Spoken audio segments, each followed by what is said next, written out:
come down the valley with me. Come down where darkness came to be.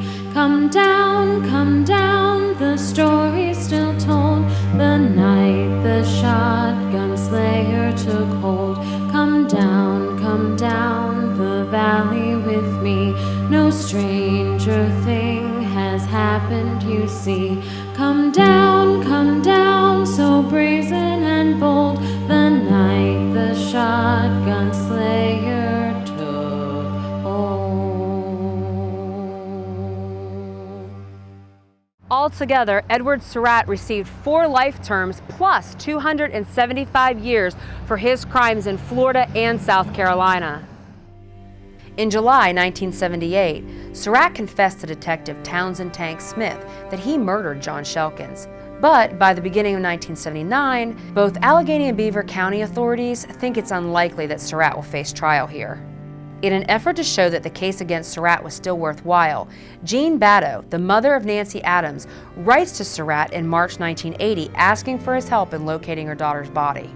Surratt responded, "Dear Jean, you think that you have problems, huh?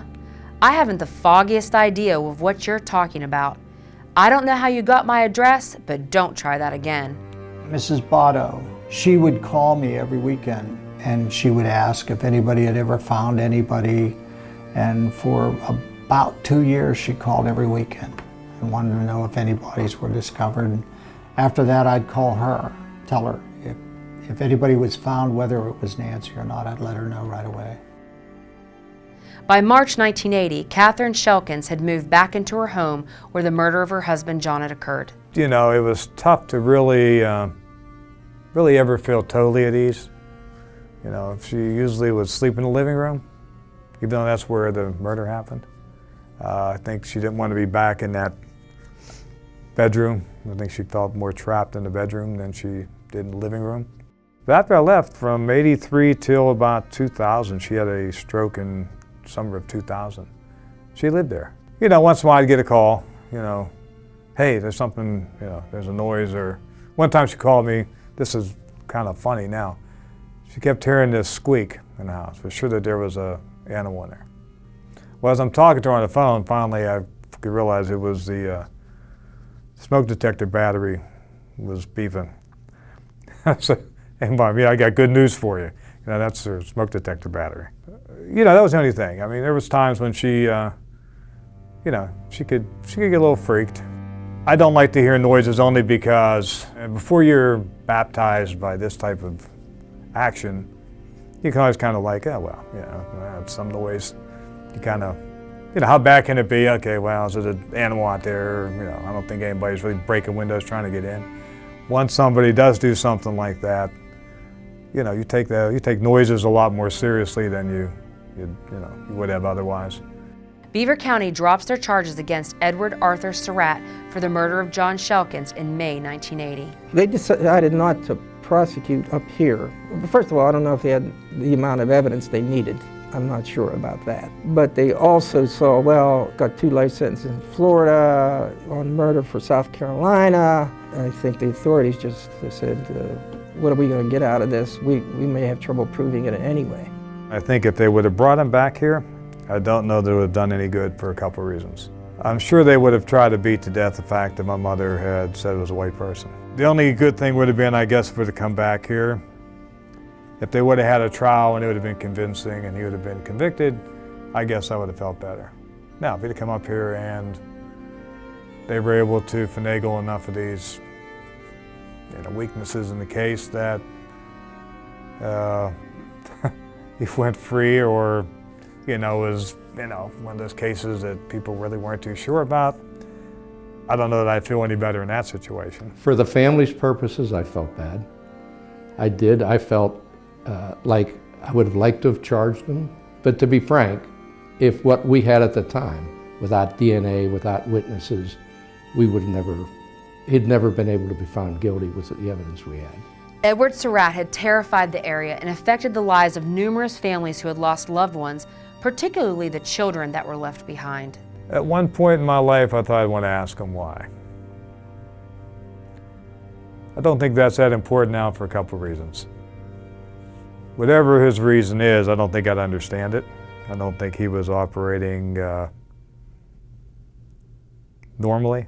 So whatever reason he tells me is fine and dandy, but that's not, I don't know, that would give me any peace. I think basically I'd be more interested just in some details, because, you know, those things that are always like, well, is this how you really did it? Is this where, you know, only because that's the eternal question, you know.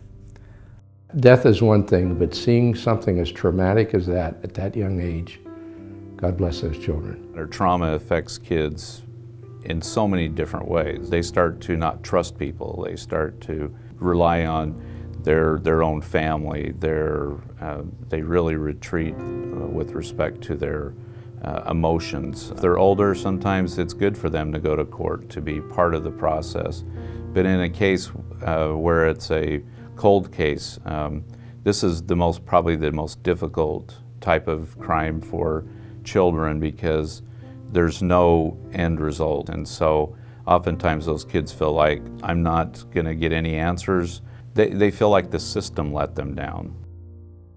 In talking with some of the families that were impacted by Surratt, when I would give them a call, oftentimes it was, I don't want to bring this up again in my life. It's a chapter that's now moved on. The ones that would open up, it was great to talk to them about their loved ones and to honor their lives and to honor what happened throughout their lives, the good things that they did, the stories that they would tell about their loved ones. That helps bring relief to survivors, to have them share those wonderful stories about their loved ones. You know, those memories are all they have. The biggest thing I saw in talking to these families was the fact that they do still want information. A lot of victims don't like to use the term closure because there is no closure. They lost their loved one. There's no getting their loved one back. But oftentimes in cases where they're cold or where they don't have all the information, by giving them more information, at least they can find that new normal in their life. And that's really the key to working with victim survivors, is helping them to find that new normal. Our family was kind of different compared to most of them. We were already grown-ups. I was 25 at that time. I do miss the fact that, at least particularly my father's case, you know, by 25 he was gone out of my life as far as physically. You know, he's still with me every day, and you know, in ways that he taught me and things. And I realize that I'm not the only person that something like this has happened to. I mean, people lose my dad lost his father actually when he was 5 or 6. But if you compare it to that, I had my father a lot longer than he had his father. But it would have been nice to be able to enjoy that. You know, at that point you're an adult finally out on your own to an extent. It's nice to kind of feel like you're more on a peer level. Actually, my dad never saw any of his grandchildren. So that'd have been nice too. Even though all prosecution possibilities were off the table for Edward Surratt for the time being, questions still remained. Join us for the last episode of Notorious as investigators follow up with Surratt over the next couple of decades, still looking for a clearer picture of what happened to his alleged victims.